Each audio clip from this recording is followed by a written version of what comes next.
ఓం శ్రీ గణేశాయ నమః. ఓం శ్రీ వేదవ్యాసాయ నమః. ఓం నమో భగవతే వాసుదేవాయ. మహాభారత గ్రంథ పారాయణలో భాగంగా ఈరోజు మనం 343వ రోజుకు చేరుకున్నాము. ద్రోణ పర్వంలో ఉన్నాము. ఇది 2వ రోజు. కురుక్షేత్ర మహాసంగ్రామంలో 11వ రోజు. ఈ రోజు మనము ద్రోణాచార్యుడు ప్రతిజ్ఞ చేయుట మరియు అతడు మరుసటి రోజు యుద్ధము గురించి తెలుసుకోబోతున్నాము. చాలా బాగుంటుంది, చివరి వరకు స్కిప్ చేయకుండా చూడండి. హరే కృష్ణ. శుక్ల అంబరధరం విష్ణుం శశివర్ణం చతుర్భుజం ప్రసన్నవదనం ధ్యాయేత్ సర్వవిఘ్నోపశాంతయే. నారాయణం నమస్కృత్య నరం చైవ నరోత్తమం దేవీం సరస్వతిం వ్యాసం తతో జయముధీరయేత్. హరే కృష్ణ. సంజయుడు చెబుతున్నాడు ధృతరాష్ట్ర మహారాజు తోటి, రాజా, సేనా నాయకునిగా అధికారాన్ని పొంది మహారథి అయిన ద్రోణుడు తన సైన్యాన్ని వ్యూహంగా మలచి మీ పుత్రులతో సహితంగా యుద్ధభూమికి కదిలాడు. అతనికి కుడివైపున సింధురాజు, జయద్రథుడు, కళింగ నరేశుడు, మీ పుత్రుడు వికర్ణుడు నడుస్తున్నారు. వారి వెనుక గాంధార దేశపు అశ్విక సైన్యంతో శకుని వారికి రక్షణగా ఉన్నాడు.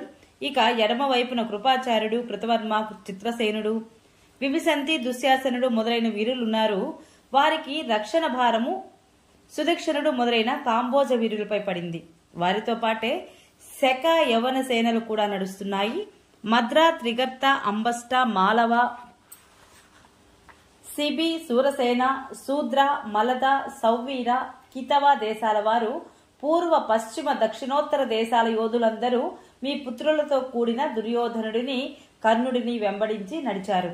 వారంతా తమ తమ సేనల యొక్క బలాన్ని, ఉత్సాహాన్ని పెంపొందింప చేస్తూ ఉన్నారు. యోధులందరిలో శ్రేష్ఠుడైన కర్ణుడు సైన్యంలో శక్తిని ప్రసరింపచేస్తూ అందరికంటే ముందు నడుస్తున్నాడు. ఇప్పుడు కర్ణుడిని చూసి ఎవరికీ భీష్ముడు లేడు అనే విచారం కూడా లేదు. ఈ రోజు కర్ణుడిని ఎదురుగా చూసిన పాండవులు యుద్ధ భూమిలో నిలవలేరు. అరే, కర్ణుడైతే దేవతలతో సహితంగా సాక్షాత్తు ఇంద్రుని కూడా జయించగలడు.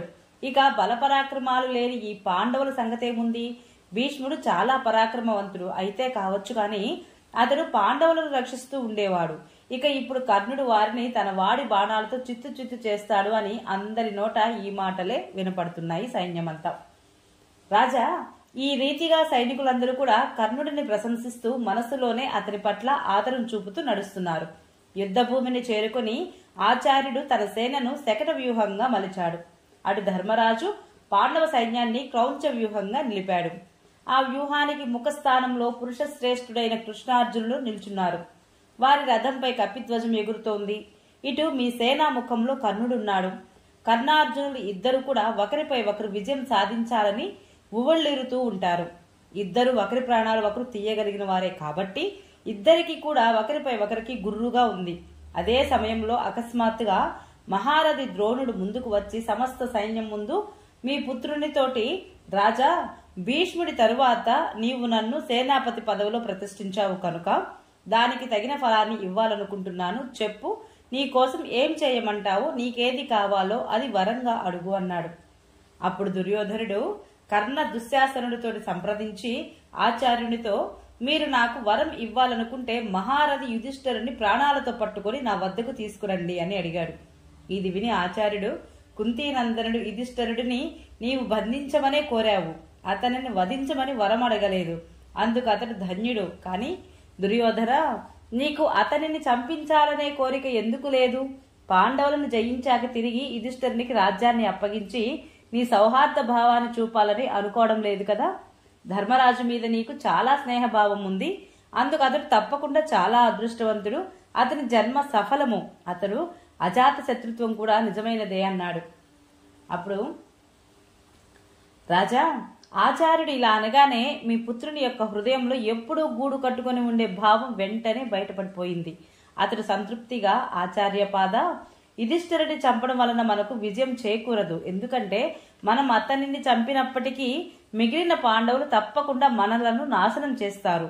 పాండవులను అందరినీ అయితే దేవతలు కూడా చంపలేరు. కాబట్టి వారిలో ఎవరు మిగిలితే వాడే మనలను అంతం చేస్తాడు. సత్యప్రతిజ్ఞుడైన యుధిష్ఠిరుడు నాకు వశమైతే నేను మళ్లీ జూదంలో అతనిని జయిస్తాను. అప్పుడు అతనిని అనుసరించే పాండవులు కూడా తిరిగి అడవులకు వెళ్తారు. ఈ రీతిగా చాలా రోజులకు నాకు సూటిగానే జయం లభిస్తుంది. అందుకే ఏ దశలోనూ నేను ధర్మరాజు వధను కోరుకోను అని అతని మనసులోని మాట బయటపెట్టాడు. ద్రోణాచార్యుడు గొప్ప వ్యవహార కుశలుడు. అతడు దుర్యోధనుడి యొక్క కపటంతో కూడిన అభిప్రాయాన్ని గ్రహించాడు. అందుకని అతడు ఒక షరతుతో వరమిస్తూ, వీరుడైన అర్జునుడు యుధిష్ఠిరుడిని రక్షించకపోతే మాత్రం నీకు అతడు వశపడినట్లే అనుకో. అర్జునుడి మీద దాడి చేయడానికి ఇంద్రాది దేవతలు రాక్షసులు కూడా సాహసించలేరు. కాబట్టి ఆ పని నా వశంలో కూడా లేదు. అతడు నాకు శిష్యుడు, నా దగ్గరే అస్త్ర విద్యను నేర్చుకున్నాడు అనడంలో సందేహం లేదు. అయినా అతడు యువకుడు, పుణ్యాత్ముడు కూడా. నా తరువాత అతడు ఇంద్రరుద్రుల నుండి కూడా అస్త్రాలు పొందాడు. పైగా అతనికి నీ మీద కోపం కూడా ఎక్కువగా ఉంది. కాబట్టి అతడు ఉండగా నేను ఈ పని చేయలేను.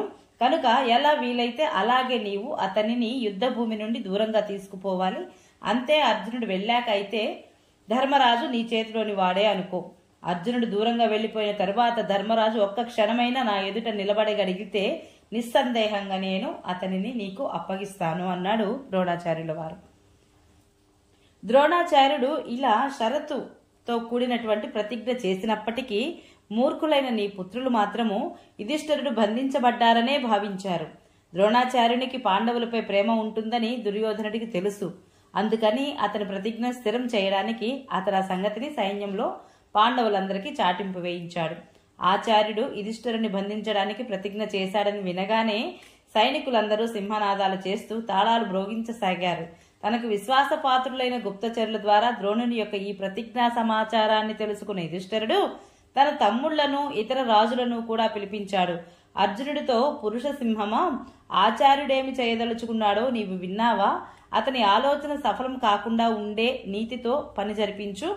అతడు ఒక నియమంతో ప్రతిజ్ఞ చేశాడు. ఆ నియమం కూడా నీకు సంబంధించినదే కాబట్టి నీవు నా దగ్గరే ఉండి యుద్ధం చెయ్యి. అందువల్ల ద్రోణుడి ద్వారా దుర్యోధనుడి కోరికను తీరచాలదు అన్నాడు. అర్జునుడు అప్పుడు, రాజా, నేను ఆచార్యుల వారిని చంపదలుచుకోనట్లే మీకు దూరంగా ఉండాలని కూడా అనుకోవడం లేదు.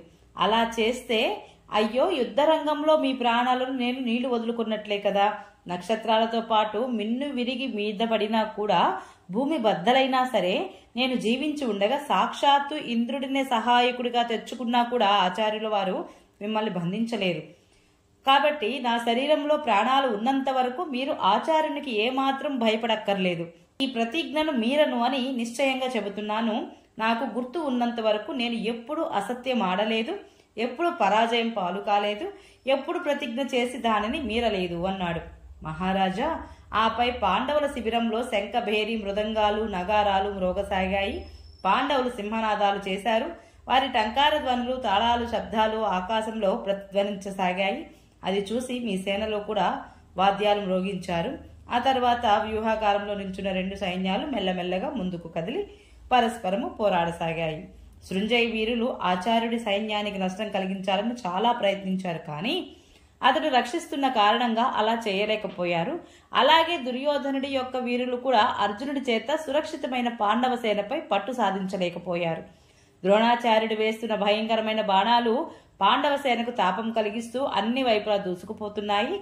ఆ సమయంలో వారిలో ఏ వీరుడు కూడా ఆచార్యుడిని స్థిరంగా చూడలేకపోతున్నాడు. ఈ రీతిగా పాండవ సైన్యాన్ని మూర్చపోయేలా చేసి అతడు తన పదునైన బాణాలతో దృష్టద్యుమ్నుడి సైన్యాన్ని మర్దించసాగాడు. అతడు విడిచిన బాణాలకు అనేక రధికులు, అశ్వికులు, గజారోహకులు, పదాతులు నశించిపోయారు. శత్రువులకు చాలా భయం కలిగింది. ఆచార్యుడు అంతటా కలగి తిరుగుతూ వారిలో కల్లోలం రేపాడు. వారి భయాన్ని నాలుగింతలు చేసేశాడు. అప్పుడు యుద్ధ భూమిలో రక్తపు టేర్లు ప్రవహిస్తున్నాయి. వందల కొద్ది వీరులు యమపురికి పోతున్నారు. వారిని చూచి పిరికి మనసులు పగిలిపోతున్నాయి. ఇక ఆచార్యునిపై అన్ని వైపుల నుండి యుధిష్ఠిరాది మహావీరులందరూ విరుచుకుపడ్డారు. కానీ పరాక్రమవంతులైన మీ వీరులు అతనిని నాలుగు వైపులా చుట్టి ఉన్నారు. అప్పుడు గగురుపాటు కలిగించే యుద్ధం ఆరంభమైంది. మహామాయావి అయిన శకుని సహదేవుని మీద దాడి చేసి అతని సారథిని, ధ్వజాన్ని, రథాన్ని కూడా పదునైన బాణాలతో చిల్లులు పడేలా కొట్టాడు. అందుపై కోపించిన సహదేవుడు శకుని రథానికి ఉన్న ధ్వజాన్ని, ధనస్సును కూడా విరిచివేసి అతని సారథిని, గుర్రాలను చంపి 60 బాణాలతో అతనిని తూట్లు పొడిచాడు. అప్పుడు శకుని గదను తీసుకొని రథం నుండి దూకి దానితో సహదేవుని సారథిని రథం నుండి క్రింద పడివేశాడు. ఈ రీతిగా ఆ వీరులిద్దరూ రథహీనులై గదను పట్టుకుని యుద్ధరంగంలో క్రీడించసాగారు. ఇక ద్రోణుడు ద్రౌపదుడిని 10 బాణాలతో కొట్టాడు. అనేక బాణాలతో దానికి అతను సమాధానమిచ్చాడు. అందుపై ఆచార్యుడు అంతకంటే ఎక్కువ బాణాలు వేశాడు. భీమసేనుడు వివసంతిని 20 బాణాలతో దెబ్బ కొట్టాడు. కానీ ఆ వీరుడు దానికి ఏమాత్రం చెక్కు చెదరలేదు. అది చూసి అందరికీ చాలా ఆశ్చర్యం కలిగింది. పైగా అతడు సూటిగా భీమసేనుడి యొక్క గుర్రాలను చంపివేశాడు. అంతేకాక అతని ధ్వజాన్ని ధనుస్సును కూడా ఖండించి వేశాడు. సైన్యం అంతా అతనిని ప్రశంసించినప్పుడు శత్రువు యొక్క ఈ పరాక్రమాన్ని భీమసేనుడు సహించలేకపోయాడు. అందుకని అతడు తన గదతో అతని గుర్రాలన్నింటినీ చంపివేశాడు. ఇంకొక వైపు శల్యుడు అలవోకగా తన మేనల్లుడిని నకులుడిని తూట్లు పొడవసాగాడు. ప్రతాపశాలి అయిన నకులుడు మాటలలోనే శల్యుడి యొక్క గుర్రాలను, ఛత్రాన్ని, ధ్వజాన్ని, సారథిని, ధనస్సును కూడా నాశనం చేసి తన శంఖాన్ని ఊదాడు. ఇక దృష్టకేతు కృపాచార్యుడు వేసిన రకరకాల బాణాలను ఖండించి 70 బాణాలతో అతనిని తూట్లు పొడిచాడు. 3 బాణాలతో అతని ధ్వజాన్ని విరక్కొట్టాడు. అప్పుడు కృపాచార్యుడు గొప్ప బాణవర్షం కురిపించి దృష్టకేతువుని నిలువరించి అతనిని మిక్కిలిగా గాయపరిచాడు. సాత్యకి తన వాడి బాణాలతో కృతవర్మ గుండెలపై దెబ్బ కొట్టాడు. పైగా అలవోకగా 70 బాణాలతో అతనిని గాయపరిచాడు. కృతవర్మ ఏమో మహాలాఘవంగా 170 బాణాలు వేశాడు. వాటితో గాయపడి కూడా సాత్యకి కొండల కదలక నిల్చున్నాడు. ద్రుపదుడు భగదత్తునితో పోరాడుతున్నాడు. వారి మధ్య అద్భుతమైన యుద్ధం జరుగుతోంది. భగదత్తుడు ద్రుపదుడిని అతని సారథితో పాటు తూట్లు పడేలా కొట్టాడు. అతని రథం మీద, ధ్వజం మీద కూడా బాణాలు వేశాడు. దానితో ద్రుపదుడు కోపించి భగదత్తుని గుండెలపై బాణం నాటాడు. ఇంకొక వైపు భూరిశ్రవుడు, శిఖండి మహాభయంకరంగా యుద్ధం చేస్తున్నారు. భూరిశ్రవుడు బాణాలను మహా జడివానిగా కురిపించి శిఖండిని కప్పివేశాడు. శిఖండి కోపించి 90 బాణాలతో భూరిశ్రవుడి అతని స్థానం నుండి పడదోశాడు. క్రూర కర్ములు, రాక్షసులు అయిన ఘటోత్కచుడు, అలంబసుడు ఇద్దరు కూడా 100ల కొద్ది మాయలు తెలిసిన వారే. గర్వితులు కావడంతో ఒకరినొకరు తక్కువ చేసుకోవడంలో ఇద్దరు సమానులే. వారు అందరినీ ఆశ్చర్యచకితులను చేస్తూ అంతర్ధానుల యుద్ధం చేయసాగారు. అలాగే చేకితాన అనువిందులకు క్షత్రదేవ లక్ష్మణులకు మధ్య యుద్ధం జరుగుతోంది. అప్పుడే పౌరవుడు గర్జిస్తూ అభిమన్యుడి మీదకి ఉరికాడు. ఇద్దరి మధ్య గొప్ప ఘోర యుద్ధం మొదలైంది. పౌరవుడు బాణవర్షంతో పూర్తిగా అభిమన్యుడిని కప్పివేశాడు. అప్పుడు అభిమన్యుడు అతని ధ్వజాన్ని, ఛత్రాన్ని, ధనస్సును ఖండించి నేలకూల్చాడు. ఆపై 7 బాణాలతో పౌరవుడిని 5తో అతని సారథిని గుర్రాలను గాయపరిచాడు. అనంతరం అతడు కత్తి డాలు తీసుకొని పౌరవుని యొక్క రథం యొక్క నొగలు మీదకి దూకి అక్కడి నుంచి అతని జుట్టు పట్టుకున్నాడు. ఒక్క దెబ్బతో సారథిని రథం కింద నుంచి పడదోసి కత్తితో ధ్వజాన్ని ఎగరగొట్టాడు. పౌరవుని జుట్టు పట్టుకుని గుంజసాగాడు. జయద్రథుడు పౌరవుని యొక్క ఈ దుస్థితిని చూడలేకపోయాడు. అందుకని అతడు కత్తి డాలు తీసుకొని తన రథం నుండి దూకాడు. జయద్రథుడు రావడం చూసి అభిమన్యుడు పౌరవుడిని వదిలి వెంటనే డేగలాగా రథంపై నుండి ఎగిరి అతని ఎదుటికి వచ్చాడు. అప్పుడు జయద్రథుడు అతని మీద ప్రాసము, పట్టిసము, కత్తి మొదలైన అనేక ఆయుధాలు కురిపించసాగాడు. కానీ అభిమన్యుడు మాత్రం వాటినన్నింటినీ కత్తితోనే ఖండించి వేశాడు. పైగా డాలుతో అడ్డుకున్నాడు. ఆ ఇద్దరి వీరుల వేగం చూడవలసిందే. వారు కత్తులు తిప్పడంలోనూ, జలిపించడంలోనూ, అడ్డుకోవడంలోనూ, బయటికి లోపలి వైపు తిప్పడంలోనూ ఏ మాత్రం తేడా తెలియడం లేదు. ఆ ఇద్దరు వీరులు బయట వైపు, లోపల వైపు తిరుగుతూ యుద్ధం చేయడంలో అద్భుతమైన పాద విన్యాసాలు చూపుతున్నారు. ఇంతలో అభిమన్యుడి డాలు తగిలి జయద్రథుడి కత్తి విరిగిపోయింది. అతడు వెంటనే తన రథం ఎక్కేశాడు. అదే సమయంలో అదను చూసి అభిమన్యుడు కూడా తన రథం అధిరోహించాడు. అభిమన్యుడు రథం ఎక్కడం చూసి కౌరవ పక్షంలోని రాజులందరూ కలిసి అతనిని చుట్టుముట్టారు. అందుకని అతడు జయద్రథుడిని వదిలి సేనంతటిని బాధించసాగాడు. అప్పుడు శల్యుడు అగ్నిజ్వాలలా మండే ఒక భయంకరమైన శక్తిని అతని మీద ప్రయోగించాడు. అభిమన్యుడు ఎగిరి దానిని మధ్యలోనే పట్టుకొని దానినే తన చేతి బలం కొద్దీ శల్యునిపై విసిరాడు. అది శల్యుడి సారథుడి చంపి అతనిని కిందకు పడవేసింది. ఇది చూసి విరాటరాజు, ద్రుపదుడు, దృష్టకేతువు, యుధిష్ఠిరుడు, సాత్యకి, కేకేయ రాజకుమారులు, భీమసేనుడు, దృష్టద్యుమ్నుడు, శిఖండి, నకుల సహదేవుడు, ద్రౌపది పుత్రులు ఆహా ఆహా అంటూ మెచ్చుకోలు ధ్వనులతో ఆకాశాన్ని మారు మ్రోగించారు. వారు అభిమన్యుడికి మరింత సంతోషం కలిగిస్తూ గట్టిగా సింహనాదాలు చేయసాగారు. సారథి చనిపోవడంతో శల్యుడు గట్టి ఇనుప గదను ఎత్తి క్రోధంతో రొప్పుతూ రథం నుంచి కిందకి దూకాడు. అతడు దండధరుడై యముని వలె అభిమన్యుడి వైపు లంఘించడం చూసి వెంటనే భీమసేనుడు తన బరువైన గదతో అతని ఎదుటికి వచ్చాడు. యుద్ధంలో భీమసేనుడి యొక్క గదా ప్రహారాన్ని మధురరాజు తప్పించి వేరెవరూ సహించలేరు. అలాగే మధురరాజు యొక్క గదా వేగాన్ని సహించేవాడు కూడా భీమసేనుడు తప్ప వేరొకరెవరూ లేరు.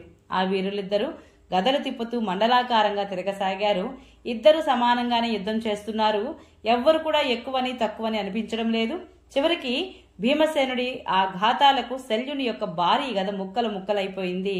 శల్యుడి యొక్క ప్రహారాలకు భీమసేనుడి గద నిప్పురవ్వలు కక్కుతూ వర్షాకాలంలో ఆర్ద్ర పురుగులు ఆవరించిన వృక్షం వలె కనపడసాగింది. ఈ రీతిగా ఆ రెండు గదలు పరస్పరము ఢీకొని మాటి మాటికి నిప్పులు చుమ్ముతున్నాయి. ఇద్దరి మీద గదా ప్రహారాలు పడిన వారు ఏమాత్రం చంకలేదు. చివరికి ఇద్దరు తీవ్రంగా గాయపడి రణరంగంలో సొమ్మసిల్లి పడిపోయారు. శల్యుడు చాలా బాధతో దీర్ఘంగా నిశ్వసించసాగాడు. అతనిని కృతవర్మ వెంటనే తన రథంలో ఎక్కించుకొని తీసుకుపోయాడు. భీమసేనుడికి కొద్దిసేపటిలోనే తెలివి వచ్చి లేచి నిల్చొని తిరిగి గదను చేతపట్టుకుని యుద్ధరంగంలో ప్రత్యక్షమయ్యాడు. ఇక శల్యుడు యుద్ధరంగం నుంచి నిష్క్రమించడం చూసి చతురంగ బలాలతో పాటు మీ పుత్రులు కూడా హడలెత్తిపోయారు. విజయం సాధించిన పాండవుల చేత బాధింపబడుతూ అటూ ఇటూ పరుగులు తీశారు. ఈ రీతిగా కౌరవులపై పైచేయి సాధించిన పాండవులు మాటి మాటికి సింహనాదాలు హర్షధ్వనులు చేయసాగారు. కాహళులు మృదంగాలు నగారాలు మొదలైనవి మ్రోగించసాగారు. శత్రువుల చేతిలో విశాలమైన కౌరవ వాహిని ఆద్యంతము పీడింపబడి పారిపోవడం చూసి ద్రోణాచార్యుడు వారిని గొంతెత్తి పిలుస్తూ వీరులారా యుద్ధరంగం నుండి విడిచి పారిపోకండి అని హెచ్చరికలు జారీ చేశాడు. ఆపై అనుగ్రహంతో పాండవ సేనలోకి చొచ్చుకుపోయి యుధిష్ఠిరునికి ఎదురుపడ్డాడు ద్రోణాచార్యుల వారు. యుధిష్ఠిరుడు అతనిని వాడి బాణాలతో గాయపరిచాడు. అందుపై ఆచార్యుడు కూడా అతని ధనస్సును విరిచి మహావేగంగా అతనిపై దాడి చేశాడు. ఈ రోజు అతడు ధర్మరాజును పట్టుకోవాలని అనుకుంటున్నాడు. అందుకని అతనిని వారించడానికి ఎదుటిపడిన యోధులందరినీ అతడు ప్రహరిస్తూ కల్లోలపరిచాడు. అతడు 12 బాణాలతో శిఖండిని, 20 బాణాలతో ఉత్తమౌజుడిని, 5 నకులుడిని, 7 సహదేవుడిని, 12 బాణాలతో యుధిష్ఠిరుడిని, 3 బాణాలతో ద్రౌపది పుత్రులను, 5 సాత్యకిని, 10 విరాటరాజును గాయపరిచాడు.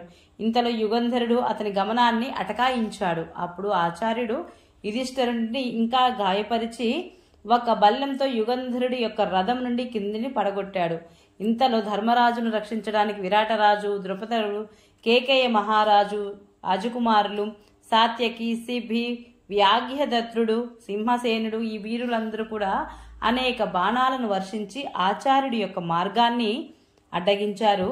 పాంచాల దేశీయుడైన వ్యాఘ్రదత్తుడు 50 బాణాలు వేసి ద్రోణుడిని గాయపరిచాడు. దానితో అక్కడున్న వారిలో కోలాహలం చెలరేగింది.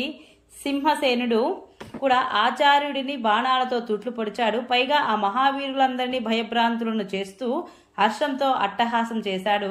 ద్రోణాచార్యుడు కోపంతో ఆ వీరులిద్దరి యొక్క శిరస్సులను ఎగురగొట్టాడు. ఇతర మహావీరులను కూడా బాణజాలంతో కప్పివేసి మృత్యువులాగా యుధిష్ఠిరుడి ఎదుటికి వచ్చి నిలిచాడు. ఆచార్యుని ఆ పరాక్రమం చూసి సైనికులందరూ ఈయన ఇప్పుడు యుధిష్ఠిరుడిని పట్టుకొని మన మహారాజుకి అప్పగిస్తారు అని అనసాగారు. మీ సైనికులు ఇలా చర్చించుకుంటూ ఉండగానే అర్జునుడు మహావేగంగా తన రథఘోషతో దిక్కులన్నింటినీ ప్రతిధ్వనింపచేస్తూ అక్కడికి చేరుకున్నాడు. అతడు రణభూమిలో రక్తపు ఏరులను ప్రవహింపచేశాడు. అందులో రథాలు సుడిగుండాలు అనిపిస్తున్నాయి. వీరుల ఎముకలతో నిండి ఉన్న శవాలు అనే ఒడ్లను ఒరుసుకుంటూ ఆ ఏరు ప్రవహిస్తోంది. అందులో బాణాలనే నురుగు, ప్రాసాలనే చేపలు ఉన్నాయి. ఆ రక్తపుటేరు దాటి వచ్చి కౌరవ వీరులు యుద్ధభూమి నుండి తరిమి కొట్టాడు. పైగా మహాఘోరమైన ఆ బాణ వర్షంతో శత్రువులను అచేతనులుగా చేసి అక్కడ ఒక్క ఉదుటున ద్రోణాచార్యుని ఎదుటికి వచ్చాడు. అర్జునుడు కురిపించిన బాణ వర్షానికి దిక్కులు, అంతరిక్షము, ఆకాశము, భూమి ఏదీ కనిపించడం లేదు. అంతా బాణమయమే అనిపిస్తోంది. ఇంతలోనే సూర్యుడు అస్తమించాడు. చీకటి వ్యాపించసాగింది. అందువల్ల శత్రువు ఎవరో మిత్రుడెవరో కూడా గుర్తించడం కష్టమైంది. ఇది చూసి ద్రోణాచార్యుల వారు దుర్యోధనుడు తమ సైన్యాన్ని యుద్ధం కట్టిపెట్టమని ఆదేశించారు. అర్జునుడు కూడా తన సైన్యాన్ని శిబిరం వైపు మళ్లించారు.